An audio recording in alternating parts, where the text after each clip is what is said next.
Hello दोस्तों, ये vision IAS mains का क्वेश्चन है। आप युवा हैं जो देख रहे हैं, ठीक है, और नहीं भी हैं तो अपने आप को युवा मानिए। और काफ़ी अच्छा आंसर है ये, काफ़ी अच्छा क्वेश्चन है। तो इसको पढ़ेंगे और आप एक चीज़ की जानकारी इस क्वेश्चन में रहेंगे तो 10 में से इसमें 6 नंबर 7 नंबर उठा सकते हैं। कुछ कुछ क्वेश्चन ऐसे हमेशा बॉल्स की तरह आएंगे कि अगर थोड़ी सी जानकारी है आप इसमें और अगर आपने प्रैक्टिस कर रखा है, प्रेजेंटेशन ठीक है, तो then definitely you will get good marks.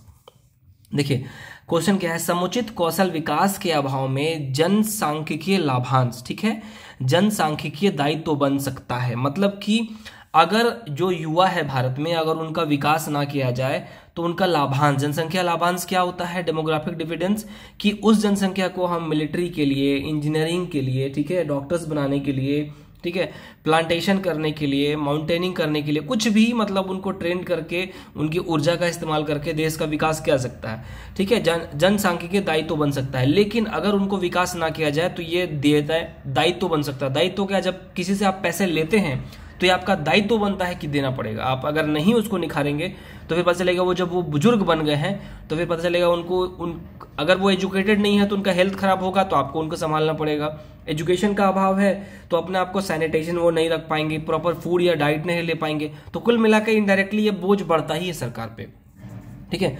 अब देखिए इस संदर्भ में राष्ट्रीय कौशल विकास उद्यमता नीति 2015 के महत्व पर चर्चा करिए। मतलब national policy for skill development and entrepreneurship 2015 के जो है उसके आलोक में इसका डिस्कशन करना। देखिए मैंने कैसे स्टार्ट किया है। भारत आज विश्व का दूसरा सबसे बड़ा जनसंख्या वाला देश है, ठीक है, जिसकी लगभग 50% आबादी युवा है। अतः सरकार द्वारा युवा आबादी को कुशल बनाकर उसके कौशल का प्रयोग देश के विकास में करने की बात की जाती है, ठीक है, क्लियर है ये। अब इसमें देखिए इस उद्देश्य की प्राप्ति के लिए सरकार ने अनेक योजनाएं शुरुआत की है। अब देखिए प्रधानमंत्री कौशल विकास योजना, स्टार्टअप, प्रारंभिक में उद्योग, कंपनी आदि के निर्माण में सरकार द्वारा अनेक छूट दी जाती है। जैसे कि शुरू में टैक्स उनको छूट दिया जाता है, रजिस्ट्रेशन का कॉस्ट बहुत कम कर दिया है या ना के बराबर ले लेना, इसीलिए। और स्टार्टअप को लेके गवर्नमेंट बहुत ज्यादा इनिशिएट कर रही है। जैसे एग्जांपल है, कोई जानते होंगे रोमन सैनी सर जब आईएएस क्वालिफाई किए थे तो भी उन्होंने छोड़ दिया था, उन्होंने अन अकेडमी स्टैब्लिश किया। अन अकेडमी पता नहीं अभी लॉस में है कि क्या है नहीं पता, लेकिन फिर भी बहुत बड़ी एक कंपनी उन्होंने स्टैब्लिश कर ली, ठीक है, और बहुत लोगों को वो एजुकेट कर पा रहे हैं। उसका सक्सेस रेटियो कितना है, उससे कितने बच्चे आईएएस बन रहे हैं ये मुझे पता नहीं है, लेकिन गवर्नमेंट क्या है कि इनिशिएट करती है स्टार्टअप को। और स्टार्टअप क्या होता है, स्टार्टअप आप करते से क्या है, टैक्सी हम लोग ढूंढ रहे हैं ऑटो के लिए, लेकिन किसी ने आके ओला और उबर निकाल दिया। पानी ऐसे नदी में बह रहा है, कुआं में है, तालाब में है, डैम में है, उसको एक बोतल में डाल के बेचना शुरू हो गया। तो यही है एक यूनिक तरीका का। तो बहुत सारे आइडियाज हैं, उनको ढूंढना पड़ता है, अगर आप उसको कर पाएंगे। स्विगी क्या है, वही एक आइडिया स्टार्टअप का ही है, ठीक है ना। फिर उड़ान, उड़े देश का आम नागरिक। इस तरह सरकार ने कई स्तरों पर युवाओं को निखारने की कोशिश की है, लेकिन सरकार को इस पर अवश्य ध्यान देना चाहिए कि क्या यह युवाओं के सर्वोत्तम विकास के लिए पर्याप्त है। बिल्कुल नहीं है। भारत की पहली बात तो एजुकेशन पॉलिसी बहुत अच्छी नहीं है, ठीक है। ग्रेजुएट हो जाने के बाद उनमें क्वालिटीज की अगर कमी है तो फिर वो ग्रेजुएशन का कोई खास महत्व तो हुआ नहीं ना। दिल्ली यूनिवर्सिटी मान लीजिए एक इंपॉर्टेंस है, जेएनयू इंपॉर्टेंस है, बीएचयू ठीक है। तो इस तरह की यूनिवर्सिटीज हर स्टेट में होनी चाहिए एटलीस्ट, ठीक है। इंडिया में कुछ है, हर स्टेट में यूनिवर्सिटीज होनी चाहिए इस तरह से। और सरकार अगर शिक्षा पे बजट बढ़ाएगी, 5 साल के टेन्योर के लिए भी बढ़ा दे तो 5 साल में बहुत निखार आ जाएगा, क्योंकि भारत सरकार का बजट बढ़ा देना मतलब बहुत ज्यादा बजट बढ़ जाता है, ठीक है। और इसे ध्यान में रखते हुए सरकार को आवश्यकता अनुसार योजनाओं का निर्माण करना है। अब देखिए यहाँ पे 2-3 चीज इन्होंने सुझाव क्या दिया है।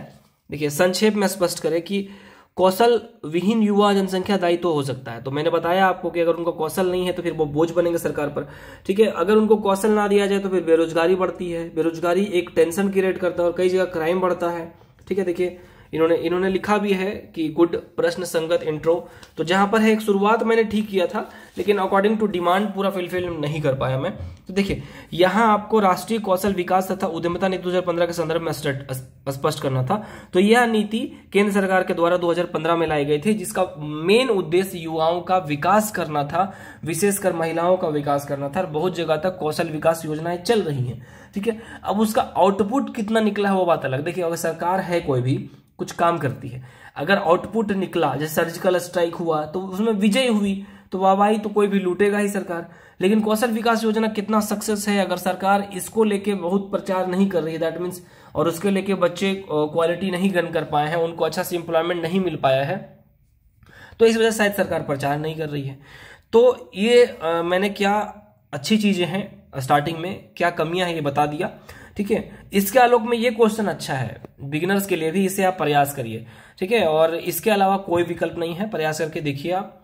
शुरू में 100 वर्ड ही लिखिए, 200 वर्ड लिख के देखिए, कहाँ इंट्रोडक्शन कहाँ जा रहा है, मेन बॉडी कहाँ जा रहा है, आप कंक्लूजन सही से दे पा रहे हैं कि नहीं, कि बिना आप यात्रा शुरुआत किए, ठीक है, डेस्टिनेशन पॉइंट पे तो नहीं पहुंच सकते हैं, ठीक है। आई होप ये अच्छा लगा होगा आपको। Best of luck to all of you, और अच्छा लगे तो एक लाइक कर दीजिएगा।